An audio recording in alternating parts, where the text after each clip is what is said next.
Vamos lá, continuando aqui a partir do segundo choque do petróleo, o que é que aconteceu? A inflação foi quase 100%, né? Passou aqui para quase 100%, ficando aqui na casa dos 80%, e houve uma grande alta de juros, né? E posteriormente da dívida também, né? E houve também piora nas relações de troca, ou seja, escassez de divisas, agravando mais ainda a balança de pagamentos. E nesse sentido, a prioridade brasileira era combater a inflação, né? Ou seja, meio que deixou de lado a questão do balanço de pagamentos e aí se concentrou mais na inflação. Então, aqui no segundo choque do petróleo, foi feito como dito, choque ortodoxo, né? Até porque o objetivo não era controlar o desequilíbrio externo, né? A balança de pagamentos, mas objetivamente a inflação. E aí volta o Delfim Neto, né? Aquele ministro lá do chamado milagre econômico e tal. E quais foram as medidas que ele tomou? Maxi desvalorização cambial de 30%, controle de juros, controle de crédito, exceto a agricultura, aqui tal, corte de gastos, prefixação da correção monetária cambial, reajuste salarial e um pouco de diminuição do protecionismo.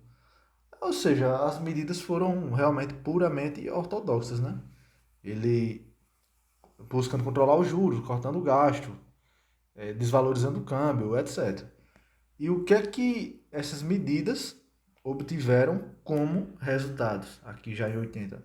A inflação acelerou mais ainda. Então, assim, a gente vai perceber que à medida que os planos foram sendo efetuados, na verdade, só o plano real foi de fato eficaz. O resto podia fazer isso, fazer aquilo, mas a inflação sempre acabava aumentando. E se não conseguiu controlar a inflação, e pior ainda foram as contas externas, né? Porque já tinha deixado isso meio que de lado, né? Nesse segundo choque do petróleo. E o que aconteceu? As contas externas deterioraram, ou seja, as reservas acabaram, ficaram escassas, e ampliou mais ainda a dívida, né? E perda de reserva, como eu já falei. Para conter a dívida externa, aí aqui ó, dívida externa, o que é que foi feito? Aumento da taxa de juros interna e restrição do crédito de novo, né? Redução do salário real, ou seja, um salário menor que a inflação. A desvalorização é praticamente a mesma coisa do que foi feito em relação à inflação, né? E o que é que significa? Mais uma vez, inflação contínua, mas nesse caso aqui, ó, houve superávites externos. Então, assim, vamos colocar aqui nessa que não foi necessariamente um plano, mas o que é que ocasionaram as medidas? Levaram ao que? Mais inflação e uma melhora na situação externa, certo? Então, nesse contexto aqui, entra o governo José Sarney, que aí eu acho que no total vão ser 5 planos, iniciando pelo plano cruzado. Então vamos lá. Quando falar em cruzado, a gente já lembra da moeda cruzado, né? Então a gente já sabe que aqui vai haver uma substituição do cruzeiro, que era a época, pelo cruzado. Então vamos lá, para entender inicialmente o contexto. As contas externas estavam controladas, né? Foi o como foi observado logo aqui acima, né? Como é que elas foram controladas? Aqui, ó, aumentar a taxa de juros, restrição de crédito, desvalorização do cruzeiro, elevação do preço do que for derivado do petróleo, etc. E aí melhorou a questão da conta externa. Então ele pegou com as contas externas controladas. Então, qual seria o foco dele, já que as contas externas estavam controladas? A inflação. né? E qual foi o diagnóstico de inflação? Porque todo governo, antes de ele combater a inflação, ele tem que verificar o que é que está causando ela. Então, aqui no caso do plano cruzado, a inflação dizia-se que era inercial. Na verdade, era de demanda também, né? Mas devido ao excesso de gasto.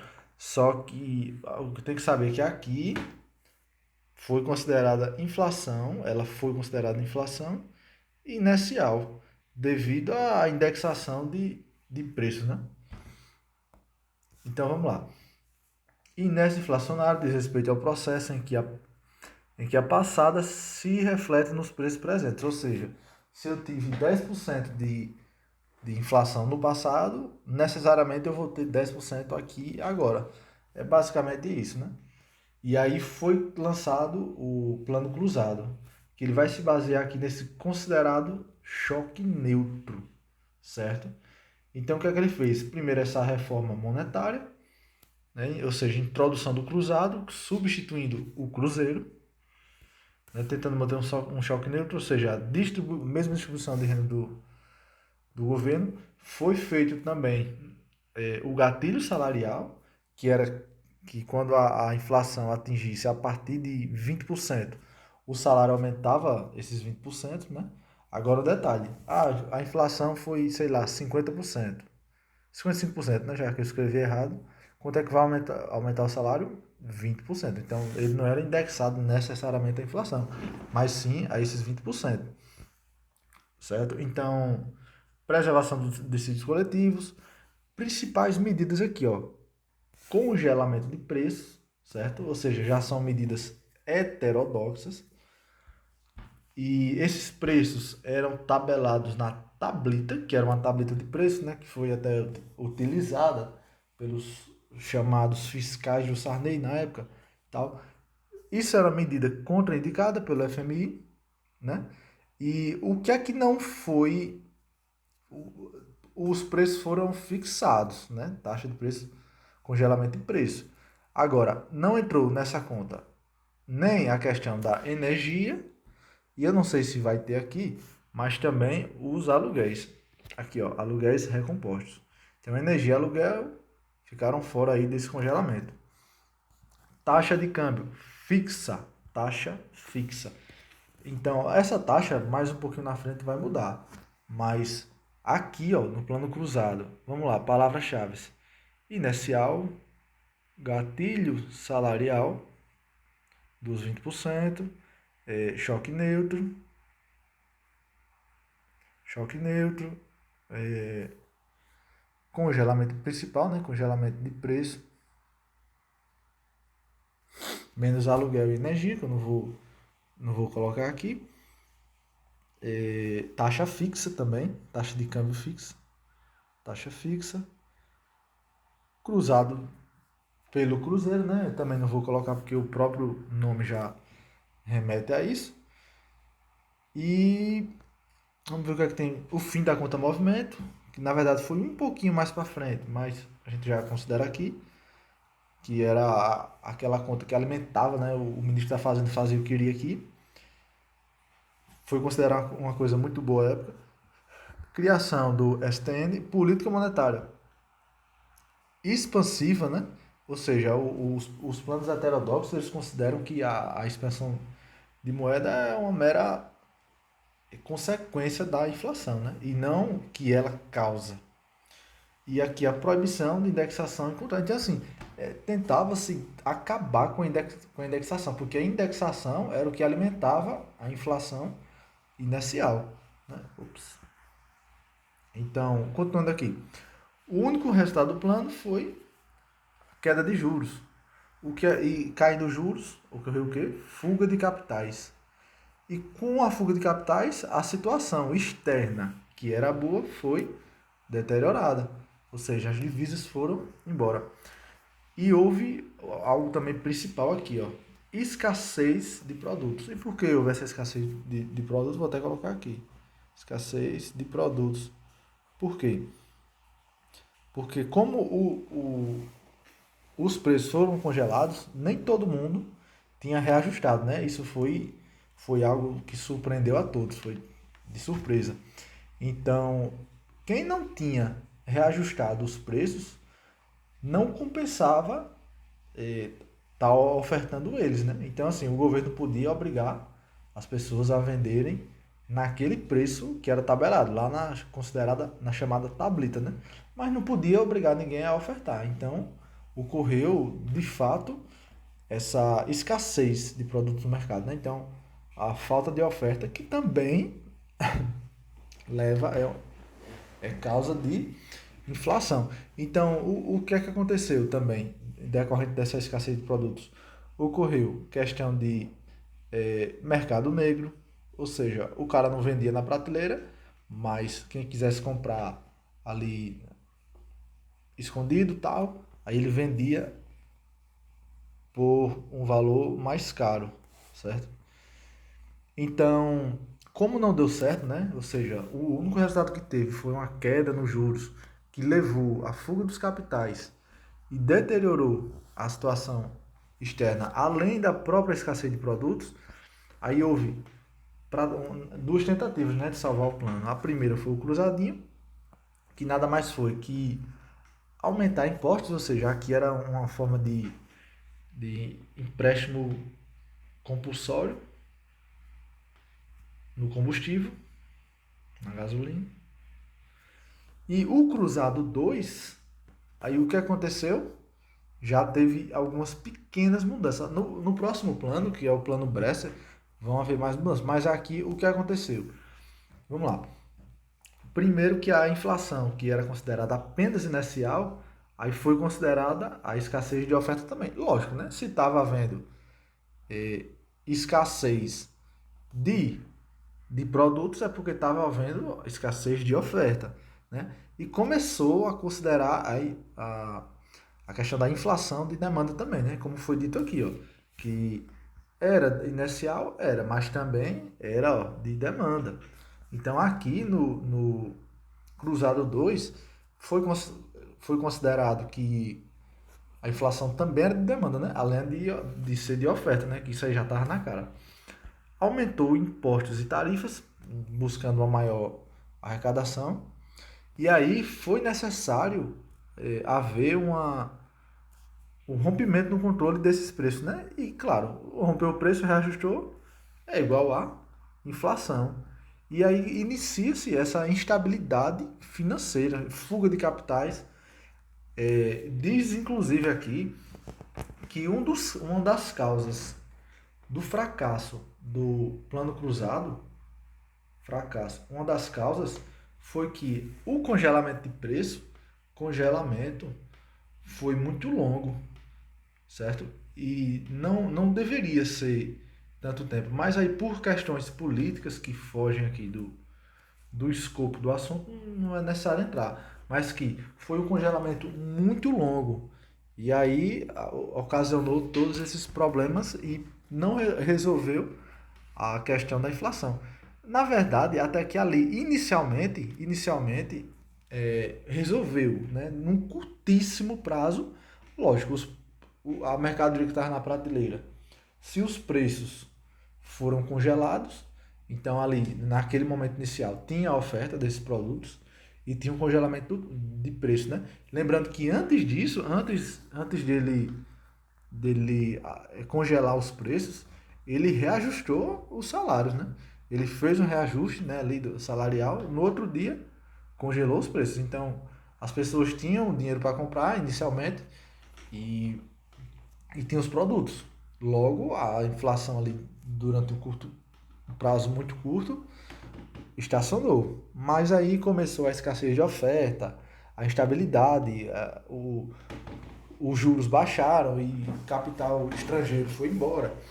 E aí o cruzadinho tentou aumentar ali a arrecadação, não conseguiu. E o cruzado 2 com a questão do rompimento dos preços, pronto, aí avacalhou e a inflação voltou com força. Então, não tinha como as reservas de capitais, né, como foi falado aqui, foram zeradas praticamente.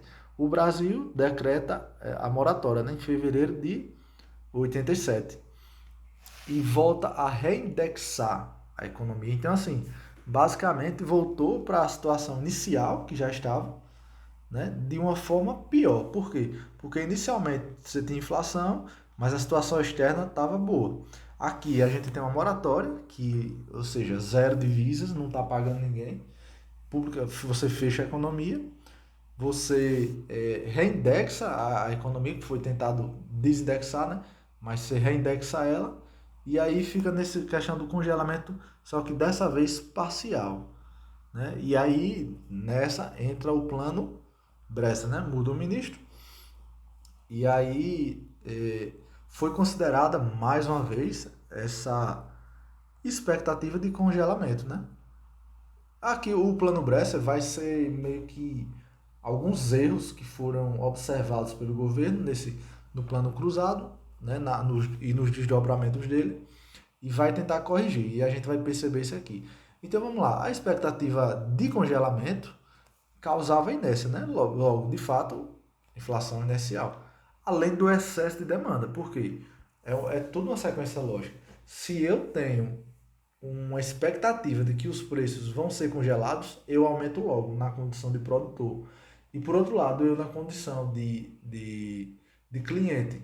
Se a inflação ali é basicamente que diária, então eu corro para o supermercado e compro o máximo que eu puder. Então a expectativa de congelamento aumentava os preços por conta dos produtores e dos comerciantes, e por outro lado, a inflação de demanda era por conta da própria inflação que estava muito acelerada, né? Então, tinha também, né, como já foi dito aqui, a inflação alta, tal, deterioração das contas externas, mas incorporava alguns aprendizados, né, como eu falei, e aí controlar a demanda após estabilização, congelando preços deve ser curto, né? Que foi justamente um dos motivos que são apontados como principais para que o plano cruzado tenha falhado.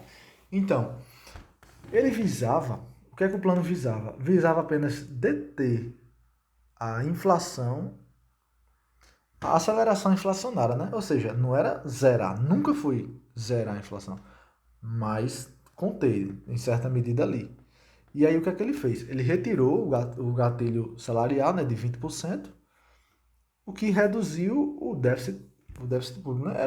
Um plano meio que contracionista, só que na verdade é mais considerado híbrido, porque ele vai ter aspectos ortodoxos e como por exemplo a questão contracionista, mas aqui ó, quando se fala em congelamento de salário, de preço, etc.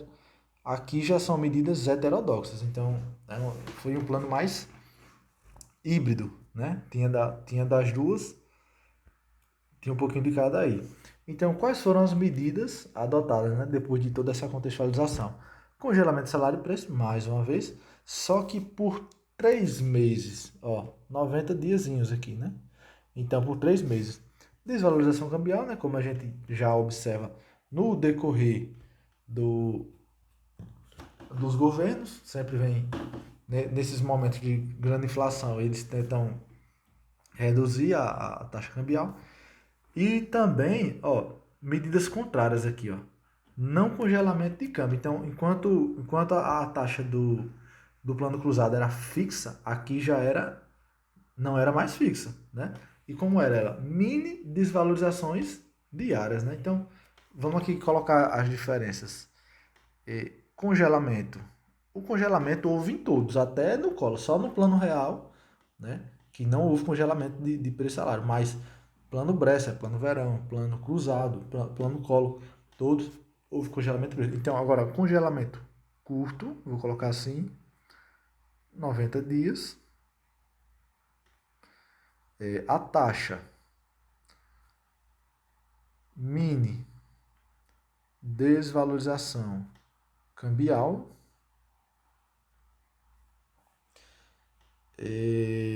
Vamos ver o que é que tem mais. Aí aqui, ó, o aluguel no outro. no plano cruzado não era congelado, aí já nesse aqui é congelado. Ó, aluguel congelado, o próprio diagnóstico, né, que aqui é inflação de demanda também, e inercial. Ou seja, quando se fala aqui em medidas contracionistas, são ortodoxas, é justamente visando a inflação de demanda, né? E as medidas heterodoxas já está visando ali a questão da inflação inercial.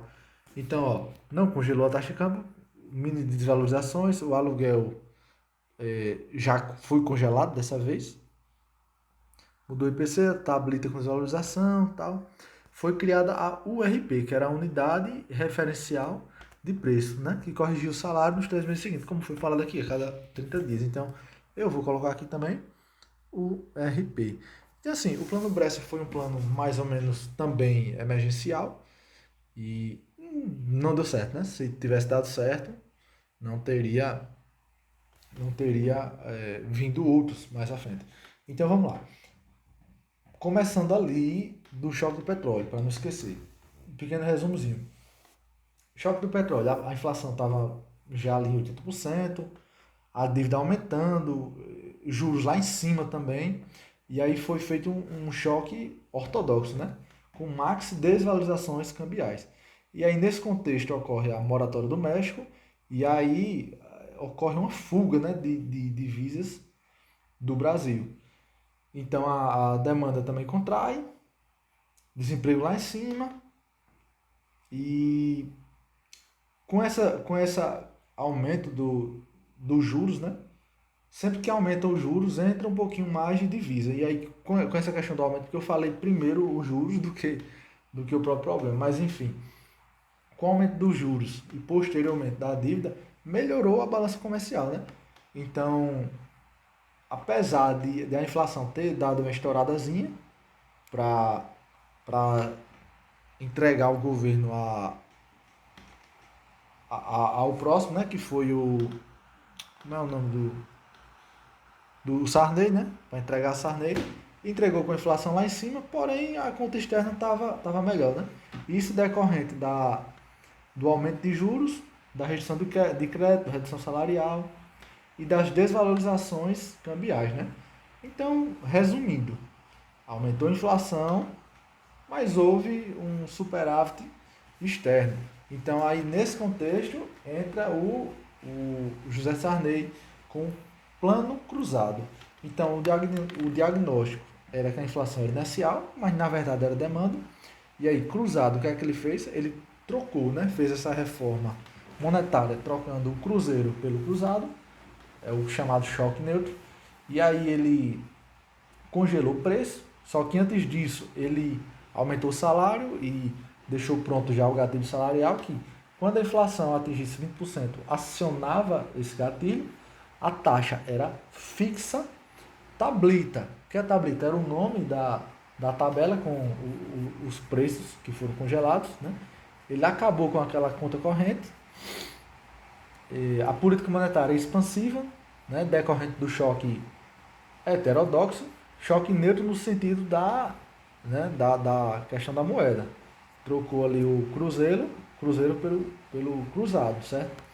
E aí, em decorrência disso, né, como eu já expliquei, a inflação inicialmente ali deu sinais que ia ser corrigida, que ia ser contida, mas rapidamente ela foi pro beleléu, porque houve escassez de produtos, né?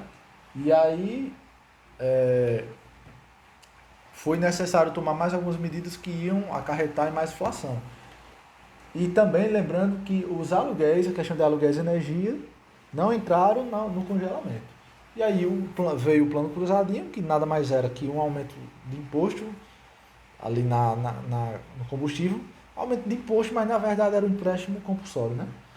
E depois veio o plano cruzado 2, que aí teve umas pequenas mudanças, mas quais foram as principais? Ele começou a considerar que a inflação era de demanda e também de oferta por conta da escassez, e aí nesse momento ele permitiu que houvesse um realinhamento de preço, né? E aí pronto, veio mais inflação. veio mais inflação e foi também decretada a moratória. E nesse contexto vem o Plano Bresser, que diz que o congelamento de preço e salário tem que ser curto, então ele institui ali de 3 meses. Mais uma vez, questão de desvalorização de câmbio, lembrando que no plano cruzado a taxa era fixa, câmbio fixo. Os aluguéis que eram livres, vou dizer assim, no plano cruzado, agora já são congelados. Criou a ORP também, data referencial do preço, que aí a cada 3 meses também. E houve políticas contracionistas, no sentido de resolver a inflação demanda, e heterodoxas, no sentido de resolver a inflação inercial. Então, claro, né, o diagnóstico da inflação era inercial e de demanda, né? Então, duas causas. Então, vamos lá. Esse foi o plano Bresser. Agora vamos entrar no plano verão, né? Então, o que é que aconteceu no plano verão? Que aqui foi o último já do governo Sarney, já para entrar na questão do governo do Collor. Então, houve aqui, da mesma forma também, considerado antes disso teve esse plano que aqui está misturado, né? Esse tal de feijão com arroz, que era um plano ortodoxo, mas ele não chegou a ser executado. Enfim, vamos lá. O que aconteceu aqui no plano verão? Teve a questão foi também híbrido, né? Porque, como eu falei, em todos, exceto o plano real, houve congelamento de preço e salário. Então isso vai marcar a heterodoxia. Só que quando se fala aqui em contração de demanda, corte de gasto, etc., aí vai entrar no plano ortodoxo. Então, ele era um plano híbrido, né? O plano assim mais heterodoxo, puramente, foi o primeiro, o plano cruzado, né? A gente pode perceber. Então, ele aumentou juros, né, no intuito de atrair capital estrangeiro, né, atrair divisa. Cortou gastos públicos, medidas ortodoxas. Diminuiu o prazo de recolhimento de imposto, visando aumentar a arrecadação. Mais uma vez, né, nada novo. Congelamento de preço, ajuste pela ORP, que foi criada no próprio plano Bresser, no anterior. E aqui teve essa pequena alteração, né, que foi trocado o cruzado pelo cruzado novo. Então, mais uma moeda. Geralmente essas moedas, elas eram de 1.000 para 1. Tipo, o cruzado valia 1.000. Então, um cruzado novo valia 1.000 cruzados, né? Era sempre 1.000 para 1. Para tentar diminuir aquela questão de milhões e... Enfim. Então, mais uma reforma monetária. Cruzado novo. E vamos lá. Continuando. Cruzado novo, né? Marcado aqui. Mais uma desvalorização da moeda. E nesse caso aqui, ó, quando chegou no finalzinho do plano, aí ele já extinguiu o RP. Extinção da unidade referencial de preços. Certo? E aí, depois disso, retorno do câmbio fixo. Ou seja, basicamente ele meio que voltou para o plano cruzado, né? E o câmbio fixo buscava o quê? Paridade de 1 para 1 com o dólar, que é o que lá na frente foi feito no plano real. Então vamos lá. O IPC foi substituído pelo S, isso aqui não cai. O governo recorreu. Como é que ele financiou isso aqui, né? Essa paridade, a taxa fixa, você necessita de dinheiro, né? E aí ele financiou com emissão de títulos, ou seja, aumento da dívida, né? Altas taxas de juros, etc., agravando mais ainda as contas públicas. Então, a literatura aponta como causas do insucesso o fato da Constituição de 88 ter aumentado os gastos da União e o custo da mão de obra, o aumento de transferência de impostos para os estados e municípios e o descontrole fiscal e monetário, que fez com que a inflação acelerasse rapidamente no último mês do governo Sarney. Resumindo, o Plano Verão buscava conter a escalada inflacionária, pela conjugação de medidas heterodoxas, como congelamento de preço e taxa de câmbio, com o ortodoxo, né, como foi falado, por meio da política monetária restritiva e promessa de um amplo ajuste fiscal. Na verdade, aqui era só um lerozinho ali para entregar o governo de forma meio que pacífica, né, para o próximo governante, que seria o Collor. Então, para a gente resumir aqui o que foi o plano verão, lembra do arroz com feijão, juros altos para captar divisas, né, corte de gasto no plano ortodoxo, congelamento de preço no heterodoxo, extinção da ORP ali no finalzinho dele, o cruzado novo, né, que um cruzado novo valia 1.000 cruzados, né, desvalorização da moeda, a volta do câmbio fixo, né, de 1 para 1 com o dólar, e pronto, foi basicamente só isso. E nesse contexto aqui, inicia o plano Collor. Então vamos lá. De novidade, havia que a liquidez dos haveres não monetários levava ao excesso de demanda, o que pressionava a inflação por antecipação do consumo. Além disso, esse aqui, overnight, aumentavam a indexação. Overnight era algo que era diário, né? Você colocava o valor lá, meio que protegia o valor da inflação. E quais foram as medidas tomadas por Collor, né? A mais famosa delas, sequestro da liquidez, o confisco, né? Ele sequestrou ali, acho que foi 80% do M4, né? Não foi 100%, porque tinha umas regras lá, acho que quem tinha até $1.500 na poupança, algo do tipo, permaneceu. Então, 80% do M4 foi confiscado.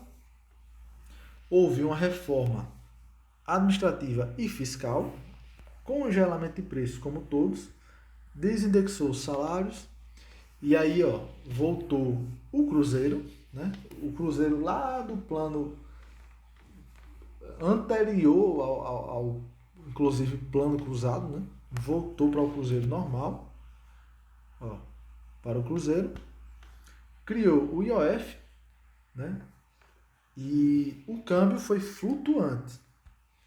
Processo de liberalização do comércio exterior, ou seja, aqui iniciou a abertura comercial, e privatizações. Então, assim, muitas medidas, né? As principais que caem em prova. Vamos lá. Confisco. Confisco, as reformas, administrativo e fiscal, congelamento de preço,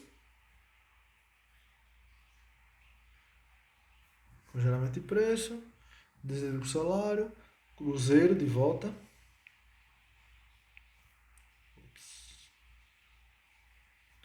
Cruzeiro voltou, IOF eu não vi cair, mas é fácil de decorar isso aqui. O câmbio era flutuante, não tinha câmbio fixo aqui, né? E abertura comercial, privatizações por meio da PND, Plano Nacional de Desestatização, aqui, né? Tá até aqui. E aí, o que é que isso aqui ocasionou?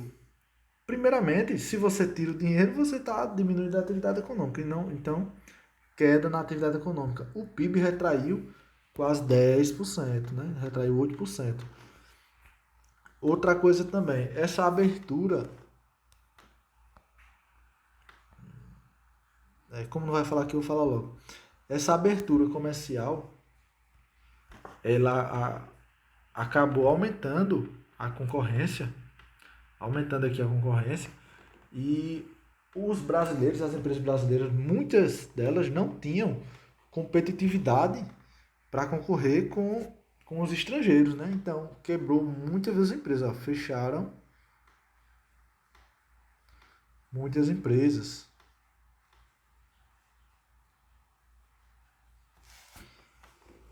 A atividade econômica caiu. A inflação caiu ali num curto espaço de tempo, né? só praticamente no momento que... E houve aqui essa chamada brecha da liquidez, né? Que era um esquema lá que o setor privado fazia e meio que aumentava a circulação, né? Porque a inflação, ela decorre do fluxo de moeda. E ele não mexeu no fluxo, ele mexeu no estoque, né? Que foi na poupança. E é muito criticado por isso. Enfim, teve também a Guerra do Golfo, elevou o preço do petróleo mais ainda, desvalorizou a moeda, alimentou a inflação, o que levou ao Collor 2. Então, o que é que foi feito no Collor 2? Ele acabou com o overnight, né, pelo FAF, chamado FAF aqui, né, Fundo de Aplicações Financeiras, que em vez de se basear na inflação passada, ela vai se basear na expectativa futura, né? Então, ó, isso aqui é interessante também. Vou até colocar aqui. Overnight, isso aqui é um V, pelo FAF, inflação futura, né? Claro, expectativa.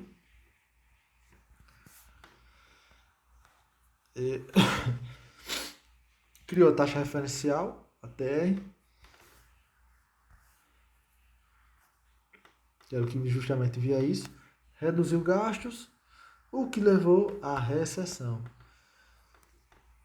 Em 92, o país atingiu situação externa confortável, já que a abertura comercial, junto com o excesso de liquidez internacional, causou a entrada de divisas no país. Então, assim, terminou com alta inflação, mais situação externa boa. Ou seja, mais uma vez, é meio que volta em círculo, né? Volta lá para o início do plano cruzado, em que o Sarney pegou uma situação externa boa e com inflação alta, né? Então, ó, vou botar aqui entre parênteses, início do plano cruzado. Câmbio flutuante e tal. E nesse contexto, né, de alta inflação e contas externas boas, entra o Fernando Henrique Cardoso aqui com o plano real. Então, com a situação externa melhor, já que houve ampliação das reservas internacionais, as medidas começaram a ter efeito, o que equilibrou a situação fiscal do país. Era hora de o Brasil ter uma atenção à inflação inicial. E o plano foi dividido em 3 fases, né? A chamada PAI, URV e Real. A mais extensa, a URV é só a questão da paridade com o Real e o Real vai ser só a substituição. A maior quantidade aqui de ações vai ser na primeira etapa. Então vamos lá. O plano era dividido em 3 fases. Tinha equilíbrio, né, nas contas. As contas estavam equilibradas. Então foi criada a URV, né, que era um padrão estável de valor. Não vou explicar o que é RV, porque não cai aqui em questões, é algo que praticamente todo mundo sabe. E emissão da nova moeda, que foi o real. Então vamos para a primeira etapa, né? Primeira etapa, que foi o PAI, Programa de Ação Imediata, né? Então foi criado o IPMF, que era o Imposto sobre as Movimentações Financeiras, e o Fundo Social de Emergência, né? Isso aqui também cai, ó, saneamento dos bancos federais, políticas restritivas, né? E aperfeiçoamento de privatizações, né? Que dizem que no governo Collor essas privatizações foram bem ingênuas. A segunda etapa houve a questão da indexação diária, né? Substituição parcial da moeda com o RV, ou seja, aqui tinha todo dia a atualização do quanto estava valendo o RV referente ao cruzeiro, né? O preço continuava sempre em um RV. Se, sei lá, uma sandália era um RV, ela podia passar 10 dias e ela ia continuar sendo RV. O que ia mudar era quantos cruzeiros valiam um RV, né? Que aí ia variando. E a paridade da URV era de 1 para 1 com o dólar, né? Então ela assumiu meio que aqui, como diz aqui, unidade de conta. E o Cruzeiro era só o meio de troca, certo? A terceira etapa foi a substituição definitiva da URV pelo real. Não houve congelamento de preço e salário, né? E sempre tinha que estar buscando evitar esse choque de demanda ou de custo. Por quê? Porque se a inflação está controlada e as pessoas já vêm desse passado e até presente, né, de inflação inicial, todo dia aumenta, todo dia aumenta, todo dia aumenta, então parou um pouquinho ali, tinha que ter muito cuidado em não ter esse choque de demanda e pressionar mais uma vez a inflação. Então foram tomadas várias medidas restritivas aí, né, contracionistas, para controlar essa questão. E ó, medidas monetárias e cambiais para que evitassem o contágio inflacionário e ficaram conhecidas como âncoras monetárias e cambial. Então, ó, vou colocar aqui pai, URV, real. Coloca, real. Pronto, aqui as três etapas, né? Então vamos lá, medidas importantes. Isso, o que cai em prova. Paridade com dólar. Com dólar. Âncora monetária e cambial. Vamos ver aqui o que, é que tem mais de interessante. Privatizações. Saneamento de bancos federais, viu?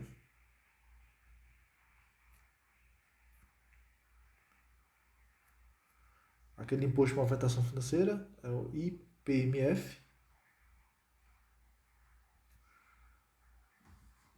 Políticas restritivas para evitar aqui o choque da demanda e da própria oferta, né, que é a principal. Então vamos lá, continuando aqui. Houve limitação das operações de crédito. Esse empréstimo, aliás, o depósito compulsório ficou 100% retido. O compulsório foi para 100% dos depósitos à vista. Então vou colocar aqui também. 100% depósito compulsório, uma medida bem restritiva. Compulsório. E aí a inflação caiu de 40% para 3%, ligeirinho, né? Ao mês. Crescimento da demanda, atividade econômica, tinha que ter muito cuidado com isso aqui. Agora, na balança comercial, começou a ter déficit, né? Então, assim, o governo dele, ele resolveu, vou dizer assim, a inflação. Só que teve essa questão das contas externas, porque para ele manter, né, essa âncora aqui, precisava de dinheiro. Essa âncora monetária e cambiar aqui precisava de dinheiro, é como se fosse uma taxa fixa. E aí vão ter aqui, acho que 3 situações e 3 medidas para essas situações. A primeira delas é a crise mexicana. E quando se falar em crise mexicana, tem que lembrar de bandas cambiais. Que aí quando ele estabelece, né, não é um câmbio fixo, mas também não é um flutuante. Ele fica flutuando ali dentre as duas bandas estabelecidas. Então, falou em crise mexicana, lembra de bandas cambiais. Uma coisa muito, eu vou até colocar aqui em cima, que foi muito presente nessa situação também, foi juros altos, chegando até 40% de juros, né? Para atrair essas divisas. Criou o PROE também. Teve também a crise dos tigres asiáticos e a crise russa, que já eu falo mais sobre ela. Então, no entanto, as altas taxas de juros, claro, né, elevaram o montante de pagamento com juros, o que, combinado com os gastos previdenciários, levaram à deterioração fiscal em 2098. Vou colocar aqui também. Integração fiscal. E eu já vou adiantar aqui, colocar só FMI. A gente vai entrar no contexto dele aqui. Então, como a situação fiscal foi deteriorada lá em 98, né, por conta desse excessivo gasto com juros para manter a inflação controlada, foi necessário fazer um acordo com o FMI, né, pegar o empréstimo, e aí foi de fato abandonado essa âncora aqui, ela foi abandonada, passando para o quê? Para o câmbio flutuante. Passou para o câmbio flutuante e entrou também mais algumas medidas aqui em acordo com o FMI, que é justamente o sistema de metas de inflação que até hoje vigora, né? Então, a desvalorização do câmbio não alimentou a inflação. Então, flutuante, metas, já vou aqui colocar entre parênteses, né? Vai aparecer ali na frente. Tripé, macroeconômico. Então, houve essa política monetária rígida, ou seja, o que quer dizer? Havia um cumprimento religioso das metas fiscais e no governo dele também tem que se destacar essa crise energética, né? Colocar aqui crise energética, é muita informação.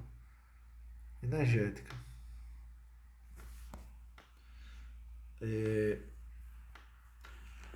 Retração da economia argentina, que acabou contagiando o Brasil, atentado de 11 de setembro, que impuseram cautelas à confiança dos investidores, mas a alta taxa de juros, ó, sempre, melhorar a balança comercial e ajuste fiscal, tal. Então, mais uma vez, ó, a taxa de juros era um nível alto, chegou a praticar cerca de 40% ao ano e propiciava a alta inflação. Isso aqui também eu já vi, caiu na questão. A alta inflação propiciava receitas aos bancos, de modo que a eliminação foi parte responsável por uma crise bancária, ou seja, a inflação era boa para os bancos, né? Houve também, isso aqui, a desvinculação de receitas da União, porque as receitas públicas eram meio que vinculadas já às despesas, e aí diminuía a liberdade, né? Então, houve essa desvinculação de receitas, que melhorou, né, as manobras orçamentárias, etc. E a indústria perdeu a participação no Plano Real, pois esse procurou manter o câmbio valorizado. E após a crise, passou para definir metas chamada tripé econômico, que é superávit primário, câmbio flutuante e meta inflação. Então, isso é o tripé, né? Tripé. Ó, meta, superávit primário e flutuante, câmbio flutuante. Ou seja, deixa o mercado se resolver aí. Então, vamos lá. Para resumir o que foi o Plano Real, não vou entrar aqui agora no Plano Lula, então para resumir o plano Real. Inicialmente ali a inflação era inicial, né? Inicial. Então foi criada as três etapas, né? A primeira etapa foi a chamada PAI, que foi criado o IPMF, o Fundo Emergencial, os bancos federais foram saneados, houve políticas contracionistas e houve um aumento nas privatizações, que deram início lá no governo Collor, né? Que era anterior, foi impeachment. Já a segunda etapa, aí era a URV, né? Que tinha aquela indexação diária e uma substituição parcial da moeda, né? E lembrando que a URV a paridade era de 1 para 1 com o dólar. E a terceira etapa foi a substituição definitiva da URV pelo real, né? Que também vigora até hoje. Tem que lembrar que não houve congelamento de preço e de salário, evitava a todo custo os choques de oferta e de demanda, e para evitar que isso acontecesse, foi criado o sistema de âncoras cambiais, né? Em que o que possibilitava era justamente as divisas que o Brasil tinha, né? Naquela época, a situação externa boa. Até que lá na frente a gente vê que chegou um ponto que foi necessário até recorrer ao FMI, e nesse ponto foi abandonado para flutuante. Mas enfim, houve muitas políticas contracionistas, né? Limitação do crédito, juros altos, e o depósito compulsório foi lá para 100%, né? E após isso, após algum tempinho, algumas crises, houve um déficit na balança. E Teve também a crise mexicana, né? Que tem que lembrar das bandas cambiais e juros altos. Os juros altos está praticamente em tudo nesse governo dele. Foi criado o PROE. Gasto previdenciário também entrou bastante forte aí, né? Até que chegou em 98, houve essa deterioração fiscal, sendo necessário o acordo com a FMI, né? Então, em conjunto com a FMI aí, foi criado esse sistema de metas de inflação, que foi seguida rigorosamente pelo Brasil, que inclusive vigora até hoje.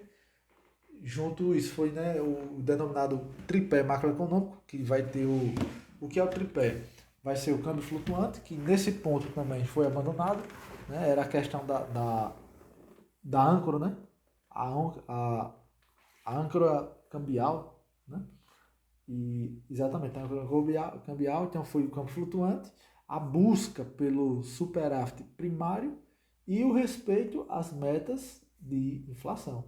Houve também no governo dele a crise energética. Lembrar mais uma vez que o juros sempre altos, chegando até 40% praticamente. Houve também a crise bancária, porque a inflação era um bom negócio para os bancos.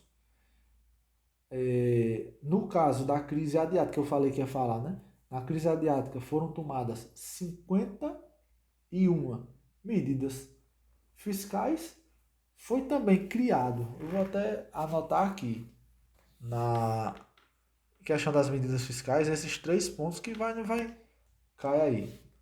Então, já no final do governo dele, foi criada, nesse contexto de metas de responsabilidade fiscal, foi criada a lei de responsabilidade fiscal.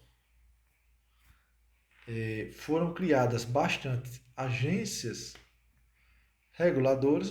Por que regulador? Porque está privatizando. Se está privatizando, o governo tem que regular, tem que fiscalizar. E também desvinculação de receitas, né? O que trouxe mais manejo. Então, isso foi o plano real, que acabou com a inflação. Depois disso vem governos Dilma e Lula, que aí eu vou fazer outro vídeo.